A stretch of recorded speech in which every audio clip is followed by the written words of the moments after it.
Hey there, welcome inside the Hera Press Box.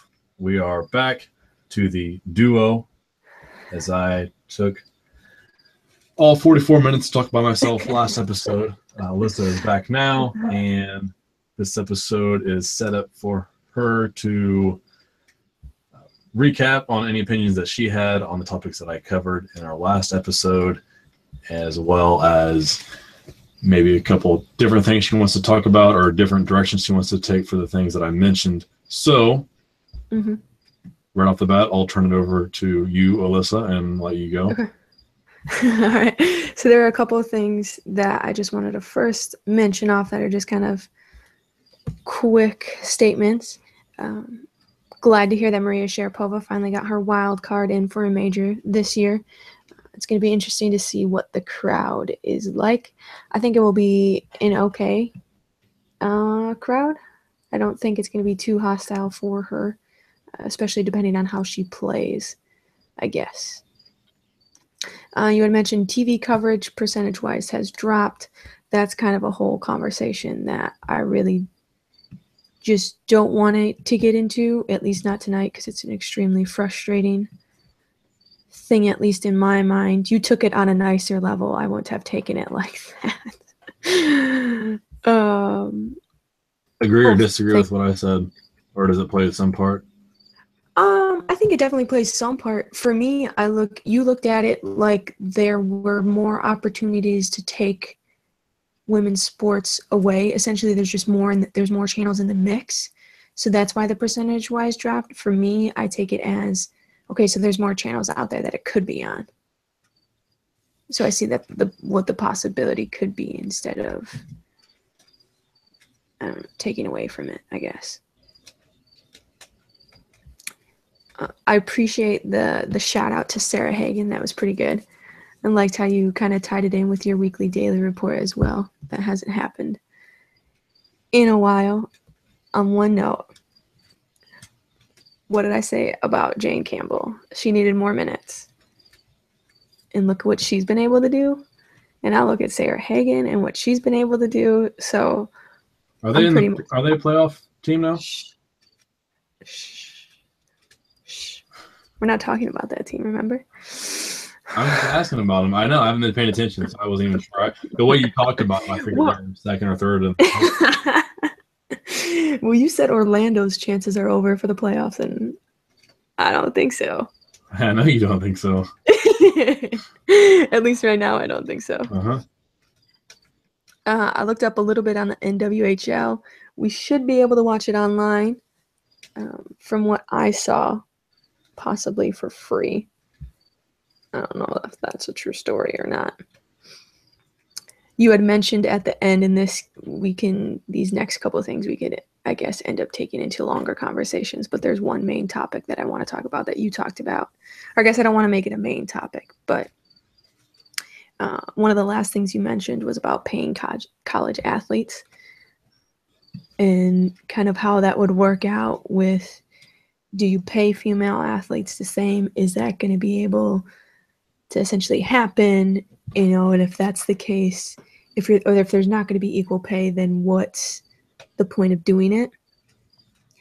And in my opinion, for this whole kind of paying college athletes thing, I've never been on the side of let's hand them money, like let's, as a university, hand our players money. I've been on the side of, as the NCAA, let's just let them do their thing. Like if they need to sign a pair of shoes to get a little bit of cash in their hands, or if they need to go make an appearance or something and they get some money from it, that I don't see any harm in. And then there's this whole thing about getting gifts and all this and that, about how, certain people can't pay for food that when they go out to eat. It's weird. The NCAA is really weird with all of those rules. So for me, it's just kind of, let's take a step on back versus as a university or as the NCAA giving them money. If it were to ever go that route, most likely you wouldn't be able to pay them equally, because if you're going to base it off how much money the sport generates, which I think is, I guess, the most logical kind of way to go about it, is if this sport brings in such and such amount. This is what our players are going to get. Mm-hmm. It's not, from what I heard back when we were kind of celebrating the Title IX anniversary, from what I was hearing, it's not a Title IX, I guess, violation for them to be paid in different amounts, which is just going to create kind of even more chaos and more havoc. But the way that it's worded, it's not, I mean, there's really nothing in the sense of protecting female athletes. Now that could be good or that could be bad, because it could essentially getting what you deserve, kind of quote unquote there, depending on how much a team is bringing in. Bad because, once again, female athletes most likely, general statement that I'm about to make, those sports aren't bringing in a lot of money, so they're not going to be paid as much. Or I shouldn't say not a lot of money. They are bringing in a lot of money, just in comparison to their counterparts. They may not be bringing in as much money. So if signing autographs, mm-hmm. Wisconsin does their guys team. They have a game each year at the beginning of the season where the whole team stays after and signs autographs, and it's somewhat similar to the girls. With the girls, what they've done previously is have 2 or 3 players after each game stay after, and if you want everybody's autograph, you have to go to all the games and bring your poster and sign. So is that something that would be paid for? I'm not saying something like that. I'm saying something like what, and I can't even remember who got busted for it, but there's been multiple players in the NCAA. I guess we're hearing more football players being busted about it, of like exchanging signed cleats for a tattoo. I think that was, I don't remember who that was, but it was something like that, where it was just kind of an exchange where, I mean, if you think about it, student athletes, they have no time to work. When are they supposed to work? So how are they bringing in money for themselves? I don't get why that's such a big deal. And maybe why it's such a big deal, but I don't. They're pretty much they're trading their autograph for that product, right, because the person giving them the product is probably going to turn around and sell that autograph for an amount of money. Well, yeah, why not? I mean, yeah, that's what I'm saying. Like that's what's going to happen, right? So, yeah, and then the female athlete, that's not going to happen, right? As optimistic as you and I can be. Well, I mean, I got Ariel Powers' autograph after her game at Wisconsin, and jokingly I said, "Sweet, so now I can sell this when you're a first-round pick, right?" And that was a complete joke, because what are the chances I find somebody that's going to pay me any sort of money? And so okay, I see what you're saying. I don't think there would ever be a payment for that, and I guess that kind of, and then so this just goes back to what I said in that instance of when I was talking about that it just kind of complicates things. As far, we're kind of just, I feel like it's another way to set aside the female athletic. Right. And I guess I didn't see it in that way. I see it as, if I'm,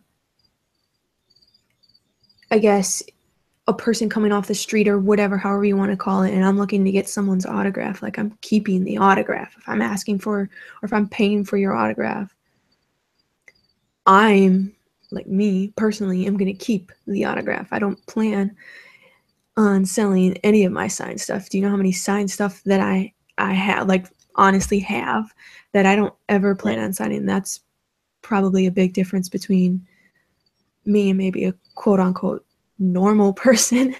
But I guess I've never looked at it as turning it around and making it a profit for yourself. Yeah. And that's why I think that's why the NCAA, it becomes exchanged goods, and for that, right, that's not what they want to happen. Yeah, but I think the NCAA is a little bit greedy on that, because they can sell basketball jerseys, they can sell hockey jerseys, they can sell football jerseys. Not anymore. Yeah, that's true.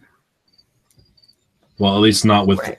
Names. I know Under Armour has stopped doing Okay. that. Okay. I don't know. I think they need to loosen the reins in some way.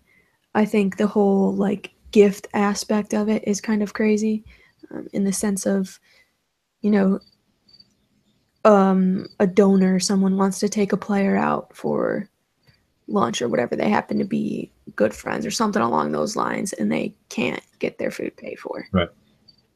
Which. Yeah. This involves a lot more than just autographs. Right, and that's where it gets confusing, and where I think it's a little bit too much. But then again, if we take all of that away, is it going to be even, I guess, more chaos or more chaotic than it is now? I guess you don't know if it's actually green around that. Right, and then you get into the discussion about, obviously the bigger schools, if they're going to have more money or more donors or whatever, that's just going to bridge that divide even more between big schools, small schools. One thing that I want to talk about with the jersey, since we're sort of on that subject, is just a little beef that I have with, I guess, Under Armour. I'm assuming that Wisconsin didn't push for it, and I don't know how come this is, or if outfits like an Under Armour, Adidas, Reebok, whatever have you, Nike, Jordan, if they sell strictly men jerseys for soccer, but that's kind of how it is. That is how it is for Under Armour. They only sell the men's jerseys, which are maybe I'd give them 1/7 cool as the women's jerseys at Wisconsin, and all they sell are the men's side of things. So that so they really you're not even talking. I thought you were just talking about sizes. You're actually talking about the physical design of the jersey. Right, they sell men's jerseys, men's style, but not women's.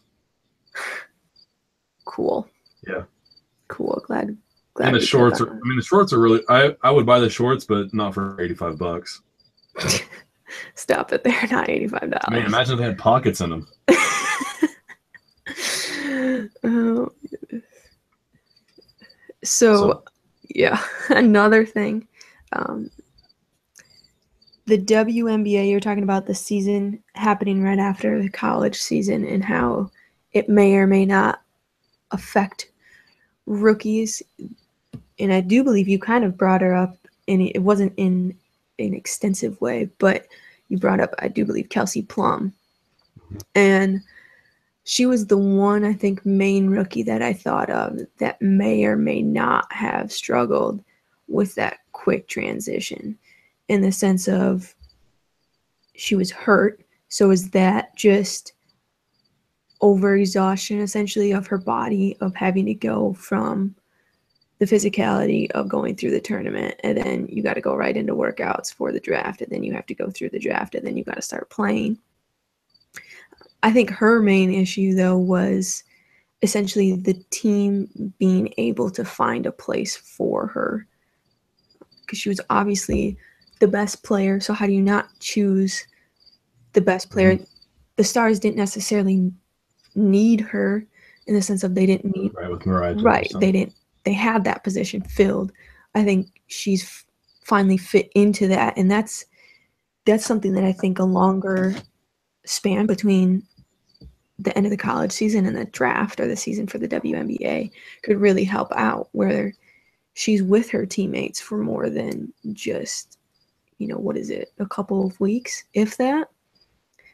So it's just kind of that transition, that preseason period where there's really nothing for them. Then there's no, I guess, integration for them.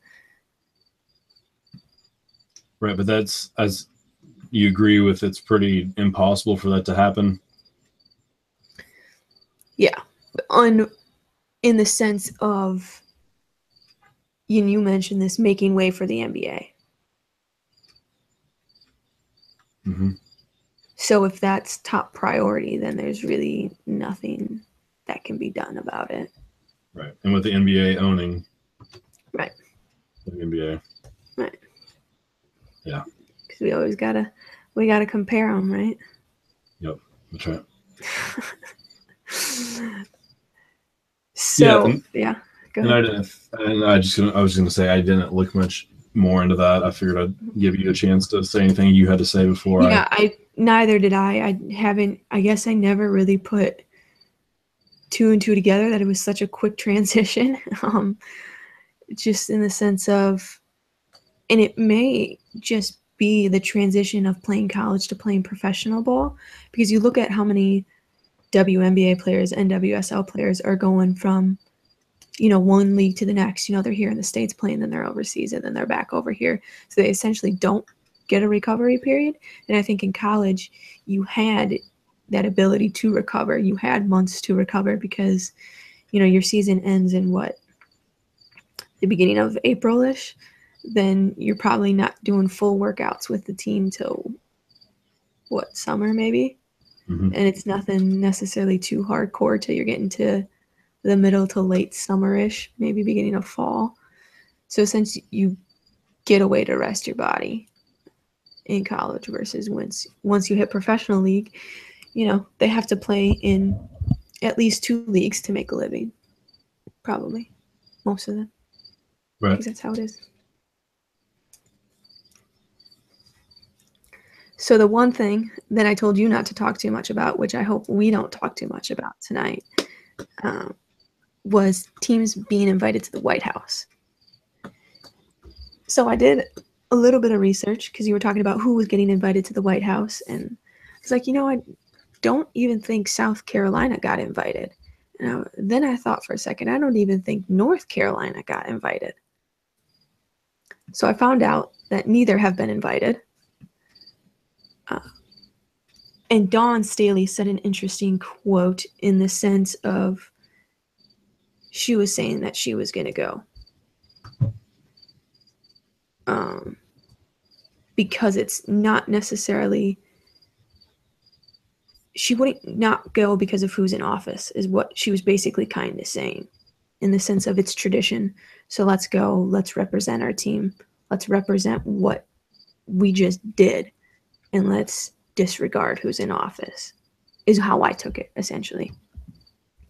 Then I was thinking about, in the slim chance that I have of ever being essentially on a team, we're going to say coach, something, assistant, whatever. Water girl? Yeah, exactly. So would I go with who's currently in office? Would I go?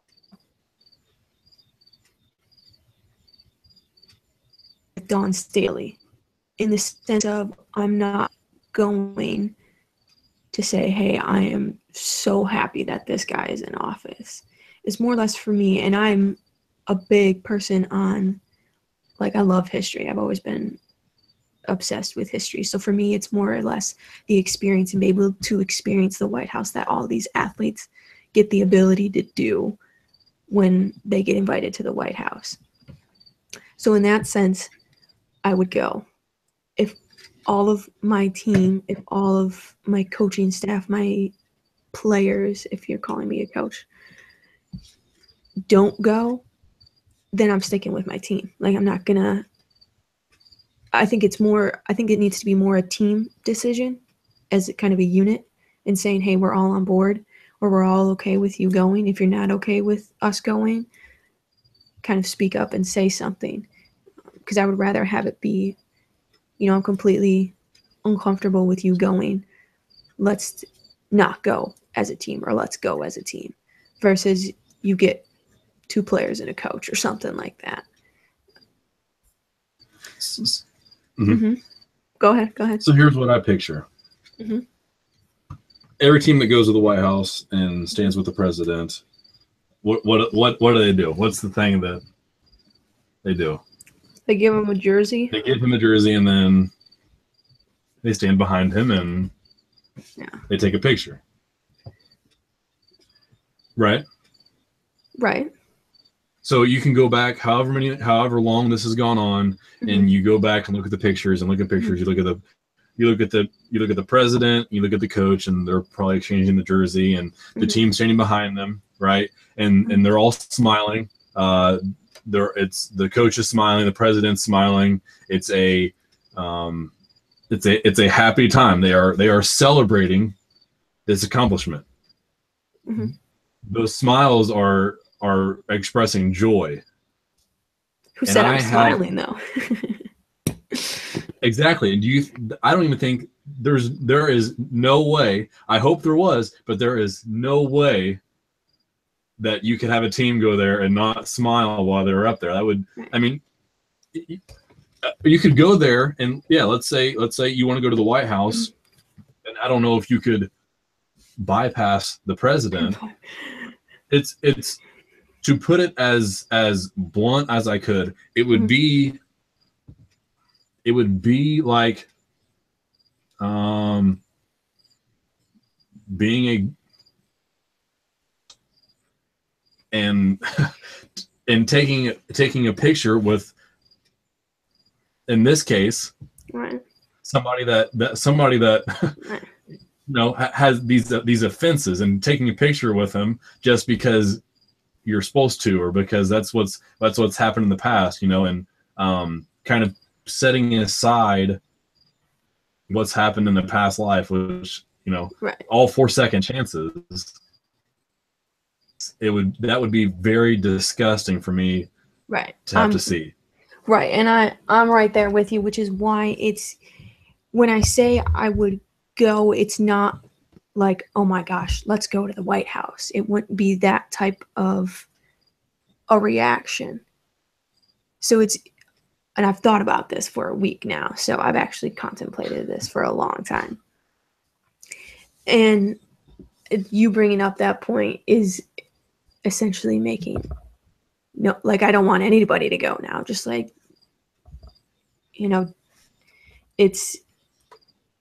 it's difficult. It would be difficult to see for sure.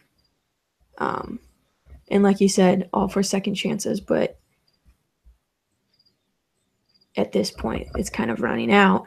Not to take away, if people were to be invited, if people were to go who are female, I wouldn't look down upon them. I would essentially take it from my aspect of they're going for the experience, which that's exactly why I would go. I would go for the experience of actually being able to be in the White House and right. have that type of experience, because that's something that outside of sports I would love to do, not even associating it with sports, or whoever is in office, being able to be in the White House, a place that no matter what, that place and the presidency deserves respect. Now, I'm not saying, don't take this the wrong way, I'm not saying that the person who sits in that particular office deserves it. I'm saying that the position, the title, essentially, is deservedly so of respect, if that makes sense. Right. Yeah. So, kind of one last point that I just want to say, as far as, so let's say, and they'll bring us examples because it's not going to happen, of where the NWSL champion is invited. But let's say the Red Stars win the NWSL, and they're invited to go to the White House. And so obviously we've talked mainly in my head coach announcement podcast about how I see these female athletes as either I'm as a brother to them, or a best friend, or a father, depending on who they are. And it would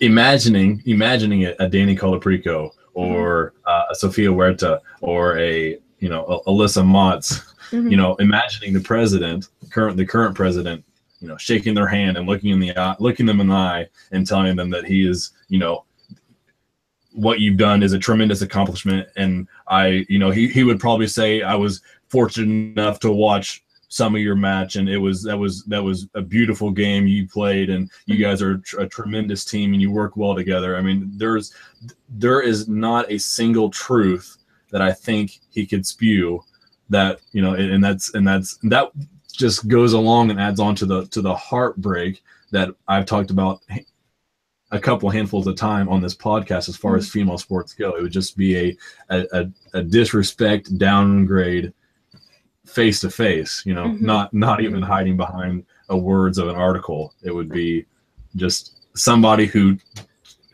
truly does not care a single blood cell in his body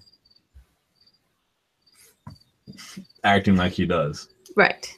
So what happens? Let's just say they get invited, and let's say they go.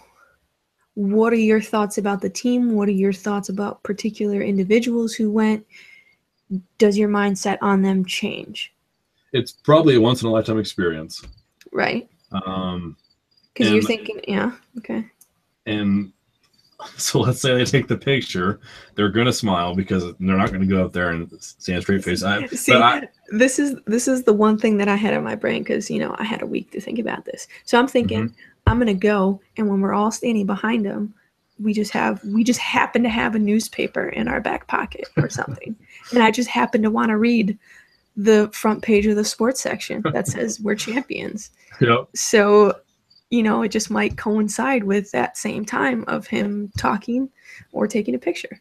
What should happen, let's say you're a champion and you're going to the White House and you want something on the front page of that paper. So the picture should be of them doing something completely insane, like, I don't know, jumping off of a bridge, bungee jumping, and then the headline should say, when you're a star, they let you do what you want, and then that would be the picture that and then they could pull that up and show that.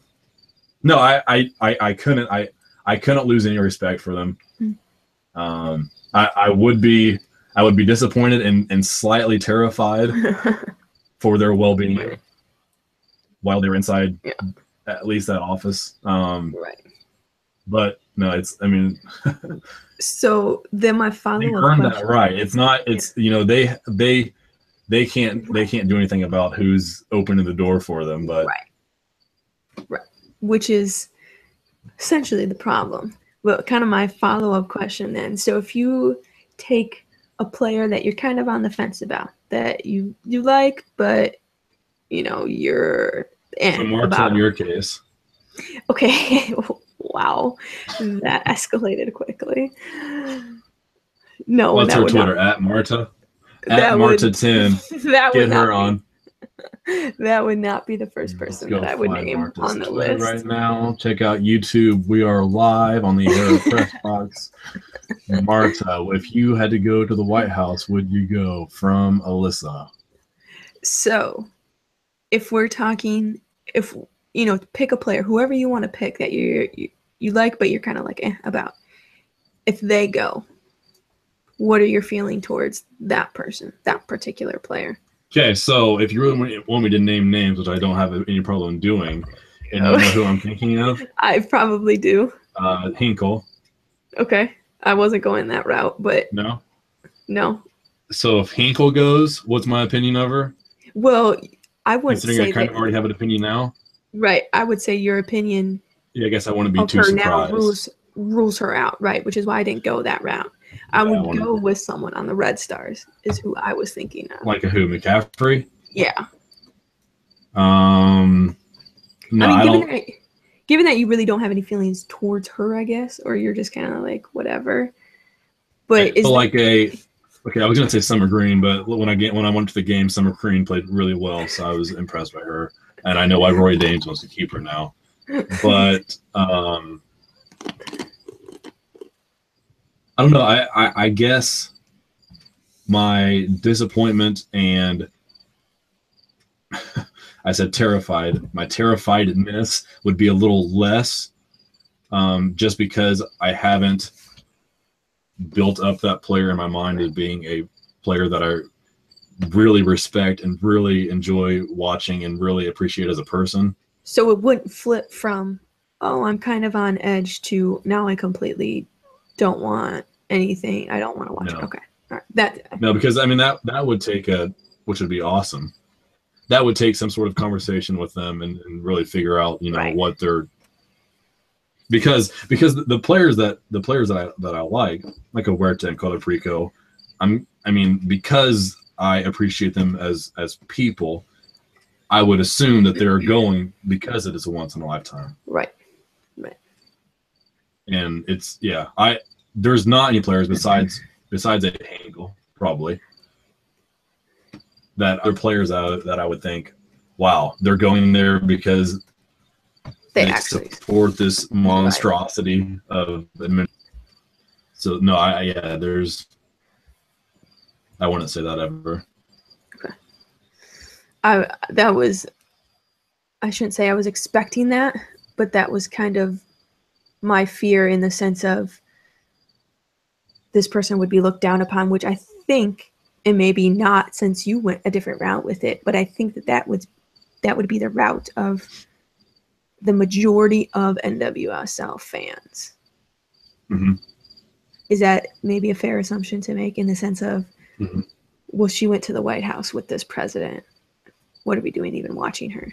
Like, why are we supporting that team? Why are we supporting her? Right. And that's sort of that. I mean, that's sort of in lines with my views politically. Obviously, I didn't want this situation to happen, and leading up to it, it was like, no, and then it happened. And I was like, okay, well, now we deal with it. Right. Which is what I would feel like if those players decided that, yeah, let's go and have a good time. Yeah. So, I'm also interested in. Go ahead. You got it. So I was just going to say that I feel like, I think I called him this before, so now that we're in the political climate, it just makes sense for me to say it again. I feel like the WNBA is more of a liberal league. So we're not even to the extreme of that spectrum where I feel like all these players who are, have teams have made statements as far as, abortion laws and partnering with Planned Parenthood. So, we're not even to there yet, and we're already having this discussion.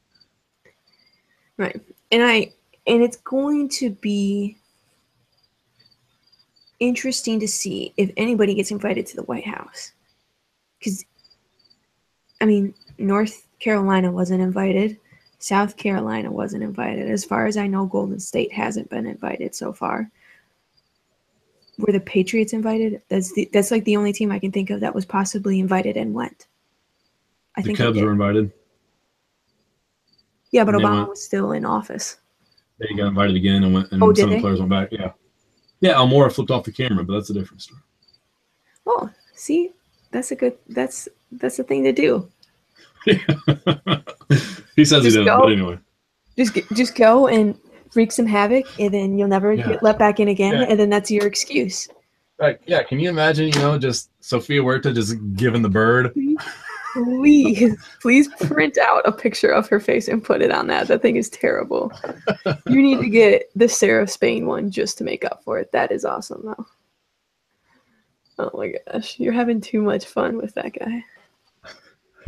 Yeah. That's my dude. That's your dude. Supernova. You know what? You put like a red blonde toupee on Supernova. And tell you what.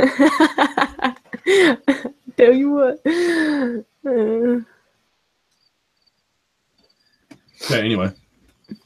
So I said I didn't want this to be a long discussion, and it turned into a long discussion because I really didn't want to give him the time of day. 7 minutes.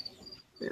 It's something that's, so far in our podcast, we've been pretty great at talking about what's going to happen in the future. So this is something that's going to happen in the future, and whether or not, which way it goes.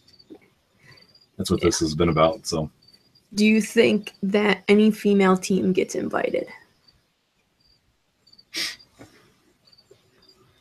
See, and at this point, before you even answer that, at this point, the fact that South Carolina hasn't been invited, and I guess I don't know the protocol of how long you wait, but it's the end of August, and they won in the beginning of April. At this point, isn't it kind of like, well, you just kind of did it out of, I don't know, empathy, or not even empathy, just... So Obama sent a letter to the Sparks whenever they couldn't meet at the White House.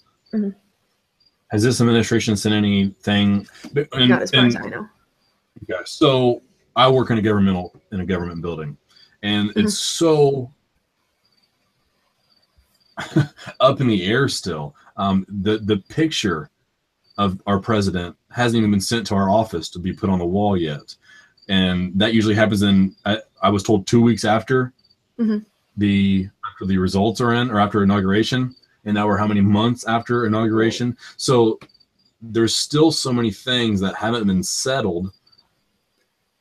I want to say that is the reason that why we haven't had any team invited whenever, besides the Cubs, which I guess is just a big, and that mainly goes, I mean, the Ricketts have been a supporter of the administration, Right. or Right. one of the brothers of the Ricketts, so that makes a little bit of sense. Mm-hmm. So a year from now, are we seeing the national champions of NCAA basketball make a trip to the White House, or at least being invited to the White House? I think there's a better chance of that. So, and I mentioned on the podcast, you know, hopefully we don't get that far. But then at the same time, I'm not sure if I'm any more comfortable with the VP, Right. especially WNBA players with the VP. Right. So that would be, it's not any better. So I don't know. I would say no. I would say we don't see any championship teams, women's sports, invited. Men's sports, I'm not going to sit here and say that's a no. I think they get invited. Right. And I think they go. I don't see why there's any reason why a strong majority would turn it down. And the main reason why I brought up the Golden State Warriors is because Kevin Durant in the last day or two, or maybe week or so, came out and said that he wouldn't go because he doesn't respect the person holding office, which understandable, which is making me think why no one really has been invited, in the sense of, you know, if no one's going to show up. Why put your bare butt out in public? Right. Yeah, which is, I mean, that's again heartbreaking for the players that are going to be winning championships. Right. And because of decisions made from a minimum or a non-majority decision, players might not get the chance to do this once in a lifetime experience. So yeah, that's sad. Right. Very sad. Shouldn't even be a topic of discussion. It shouldn't be. It'd be really nice if it wasn't. Well, moving on, if you don't mind. Yeah. It's a terrible transition here. Amber Brooks, you brought up last episode, and the fact that you kind of picked up on it and were on board with helping out the mental health aspect of it was exciting for me, because I was really excited to go out there and do something and learn more about the mental health aspect after I read Kate Fagan's book. And I don't think I did enough in our podcast when I talked about it, in the sense of giving her so much credit for going out there and writing the story and writing it in an incredible way and sharing it in a way that she did that just makes you relate to it no matter what. And I think that's the thing about what's going on with Amber Brooks and what Kate Fagan wrote about is this mental health aspect goes far beyond sports. It's not just athletes who are affected by it. It's not just coaches who are affected by it. This is an everyday struggle that people go through. So I think it's really cool what Amber Brooks is doing. I think it was great what you proposed.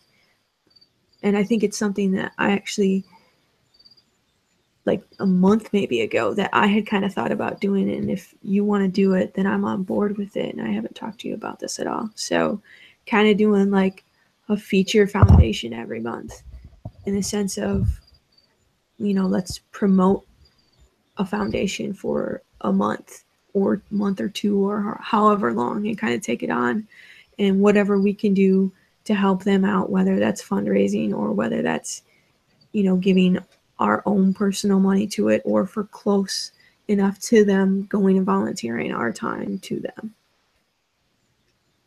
Just my thoughts. Yeah, that's something that I'm interested in, something worthwhile. And I think we're trying to be at a platform where that's something that we want to be known for, as far as putting ourselves out there, putting in effort, helping out where we can, bringing issues or lesser known stories to the forefront. I think that, that like you said, that involves things outside of sports as well, for sure.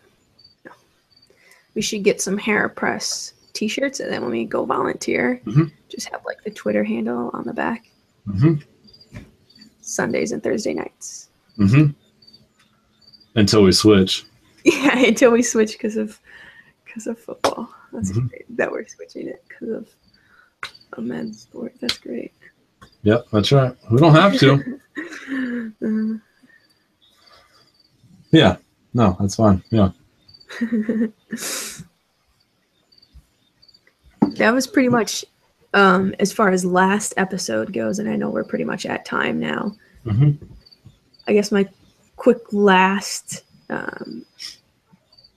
kind of plug here or statement is that it's becoming increasingly frustrating and annoying to see NWSL players retire because they have quote unquote a better opportunity, in the sense of that better opportunity means better pay. So that's just starting to get frustrating. I guess this is the first year, I guess, that I've really fully paid attention to the NWSL. So I don't know if this is a routine thing, but I mean, we had Mel, before mid-season retire, maybe? Then we had Maddie Evans a week or two ago retire, and now we have DaCosta, who retired after last game. Stephanie Oakes. Yeah, that's right. Is she done, or is she playing overseas?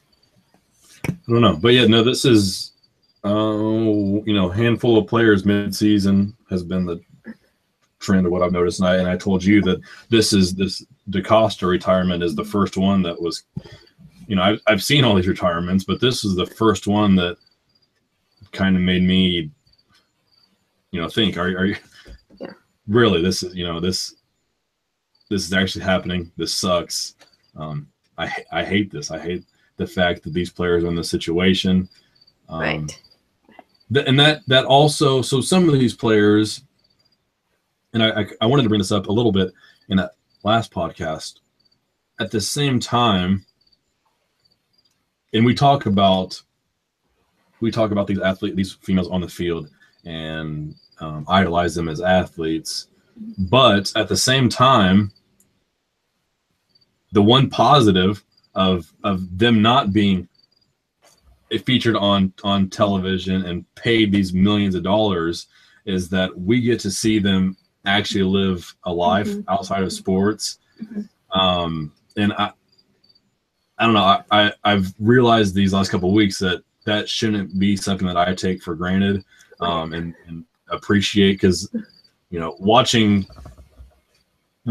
Westfall and Daly on their Instagram stories or whatever is by itself awesome to watch and cool and fun to pay attention to. And these other players who are doing stuff outside of sports, that, I mean, they seem to be people than the men's side, athletes getting paid these gobs of dollars who are fully entrenched in athletics as their profession. Right. And it's funny that you kind of bring it up, because I was just thinking about that the other day of, what happens to the WNBA players and WSL players if their leagues just all of a sudden they making millions overnight, which, okay, it's not going to happen. It's going to take them some time, understandable. But what happens? Are they going to become essentially jaded? Are you going to get the Alex Morgans, the Carly Lloyd staying after games to sign all the autographs? Are you getting those big names to stay? And my first reaction to that was no, because I've seen it on the male side. I've seen it where their rookie season, they're so nice, and then all of a sudden, they either take off their rookie season or they wait, to get to their starting job, and they just become non-existent to you, essentially. Mhm. They're not in the public eye in the way that they used to be, which is understandable to a certain extent. But to me, you're not going to have as close a relationship with the players like you do in the NWSL if it were to be this grand thing. And that's kind of the downfall of it becoming a grand thing, and that hopefully the players are still, I guess, grounded in a way, in a sense of they're still grateful to their fans. They still stay after, you're just going to have that many more autographs. They're not going to be able to sign for everyone like they can now. And access to them is probably going to be even more limited than it is now. Because if you think about security now with the Alex Morgans and the Carly Lloyds, imagine. You want to protect that asset. I mean, that's if they're paying the money. Right. Mm-hmm. So that was my only thing, but I'm right with you there, not taking it for granted for sure, because I think that's one of the special things about the WNBA and the NWSL is that you are able to essentially, in a way, have a relationship with the athlete because they're out there in the public, or they are on social media, or however you connect with the athlete. They at least feel comfortable to do that in a way that I don't think male athletes are, or at least, I guess, from what we see, they aren't, I guess, is what I should say. Speaking of that. Oh my gosh. I meant to look up what her autograph looks like. Let's see if we can find anything real quick. Better hurry up.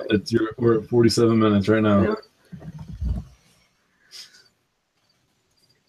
Yeah. So I don't know. I know it's all right. Didn't go over scores. Go over scores Sunday. When's the U.S. Open begin? They're in qualifying right now, and there are still 2, 4, 6, 8, 10, 12, 24 remaining for qualifying. Find it yet? No, I didn't find anything. Yeah, you or probably at least, someone. I should just search Twitter. Someone's gonna have something up there. I might just have to break your heart, though. That's the thing, though. If I find it and it looks exactly like that one, you won't, though. Challenge. So, anything else for tonight? No, I'm good. Okay, that's it for me. Sunday, I don't think I'm doing anything, so we should be here Sunday evening. You'll be. Yeah, I think I'm good to go. Okay. Hold on a second. Yep. I found one, and I was right. So with that, we were going to sign off. Thank you for stopping by the Hera Press Box.